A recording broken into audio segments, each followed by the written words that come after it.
রাধে রাধে সবাইকে। তো তোমরা দেখতেই পাচ্ছ এটা কে, এটা আমাদের পাকা সোনা হাতে পনির নিয়ে বসে আছে। তো আজকে ভিডিওটা ওরই, মানে ওর আজকে চাউমিন বানানো হবে, তো সেটাই তোমাদের সাথে শেয়ার করব। তো ফার্স্টেই এখানে আলু, গাজর, ক্যাপসিকাম ছোট ছোট টুকরো করে কেটে নেওয়া হয়ে গেছে, আর কুচোনো হয়েছে লঙ্কা। তো এরপরে চাউমিনটা জলে সেদ্ধ করতে বসিয়ে দেওয়া হয়ে গেছে। তো চাউমিনটা হলুদ দিয়ে সেদ্ধ করেছি যাতে হলুদের কাঁচা গন্ধটা না থাকে। তো এরপরে জলের মধ্যে কিছুক্ষণ সবজিগুলো ভিজিয়ে রাখা হয়েছিল যাতে একটু নরম হয়। তো এরপরে কড়াইয়ে তেলটা গরম করতে দিয়ে ওর মধ্যে দিয়ে নেবো এই যে কেটে রাখা টুকরো করে রাখা পনির। তো যেহেতু এটা নিরামিষ ঠাকুরে, তো সেহেতু তো এখানে ডিম বা চিকেন ইউজ করা যাবে না, তো সেই জন্য পনির।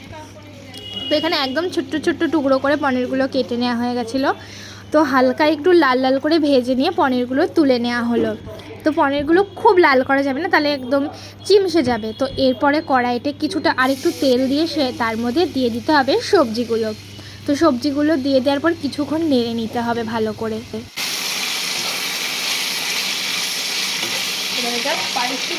তো এই ভাজাগুলোর মধ্যে দিয়ে নিতে হবে লবণ, অল্প করে লবণ দিয়ে এটা ভাজতে হবে। এগুলো একদম নরম নরম করে ভাজা হয়ে গেছে, পুরো সেদ্ধ হয়ে গেছে সব কটা সবজি। তো এরপরে সবজিগুলো আমরা তুলে নেব।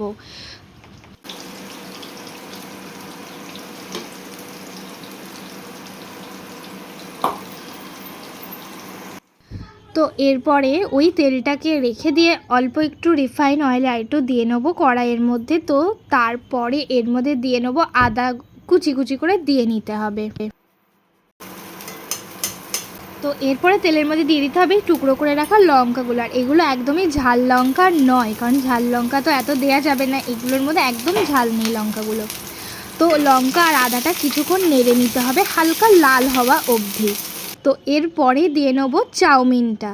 তো যে চাউমিনটা আমরা জল ঝরাতে রেখে দিয়েছিলাম সেটা তেল দিয়ে দেওয়া হয়েছিল যাতে লেগে না যায়। রিফাইন তেল দিয়ে যদি এটা সেদ্ধ করা হয় চাউমিনটা, তাহলে চাউমিনটা লেগে যায় না। এমনি আমাদের খাওয়ার জন্যও তাই, ঠাকুরের ভোগের জন্যও তাই। তো এবার চাউমিনটা দিয়ে কিছুক্ষণ নেড়ে নেব।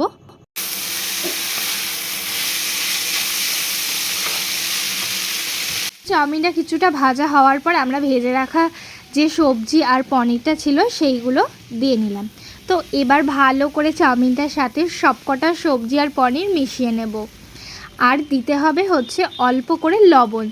তো যেহেতু এখানে আমাদের ভাজা মশলা করা ছিল না, তো সেই জন্য সেই মশলাটা দিতে পারিনি। নেক্সট টাইম অবশ্যই সেই মশলাটা দেব। তো এবার সবকটা একসাথে মিশিয়ে নিতে হবে ভালোভাবে। তো এই যে আমাদের চাউমিন একদম রেডি হয়ে গেছে। তো এটা এবার খুলে দেখা যাক কেমন হয়েছে। তো এটা তো জাস্ট দারুণ হয়েছিল, স্মেলটা তো অসাম বেরিয়েছিল, ঠাকুরের ভোগ বলে কথা।